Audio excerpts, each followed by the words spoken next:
ఓ మనిషి ఆపదలో ఉన్నారని తెలిసి ఓ వీధి కుక్క చేసిన పనికి దాన్ని ఎంత పొగిడినా తక్కువే. కానీ అసలు ఇంతకు ఏం చేసిందా వీధి కుక్క? తెలియాలంటే వీడియోని స్కిప్ చేయకుండా చివరి వరకు చూడండి. ముంబైలోని అత్యంత రద్దీ ప్రాంతమైన వసాయ్.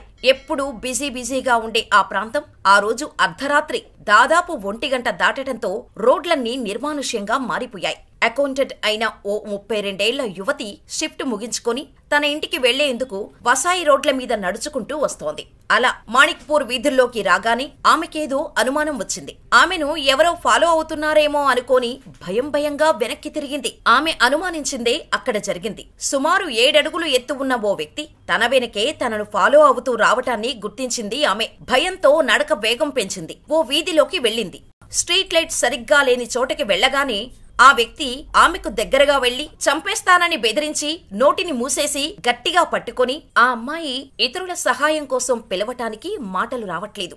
గింజుకుంటూ తప్పించుకోటానికి ఆమె సాయశక్తులా ప్రయత్నించింది. కాని అతడి బలం ముందు ఆమె శక్తి ఏమాత్రం ఆమెకు సహకరించలేదు. ఇక ఆమెను నేలపైకి విసిరి అత్యాచారం చేయటానికి ప్రయత్నించాడు ఆ నీచుడు. ఈలోపు ఎక్కడి నుంచి వచ్చిందో తెలీదు కాని ఓ వీధి కుక్క పరిగెత్తుకుంటూ ఆమె పాలిట దేవుడిలా వచ్చింది. ఆ నీచుణ్ణి గుర్రుగా చూస్తూ గట్టిగా మొరగటం స్టార్ట్ చేసింది. దాంతో దాన్ని తరిమేయటానికి ప్రయత్నించాడా దుర్మార్గుడు. చేతికి దొరికిన రాళ్లతో కర్రలతో విసరటం మొదలుపెట్టాడు. కాని అస్సలు వెనక్కు తగ్గేదే లేదు. ఆమెను వదిలేసి ప్రాణాలు కాపాడుకుంటావా లేక పైన పడిపోయి కండలు పీకేయమంటావా అన్నట్టు ఉంది ఆ వీధి కుక్క చూపు.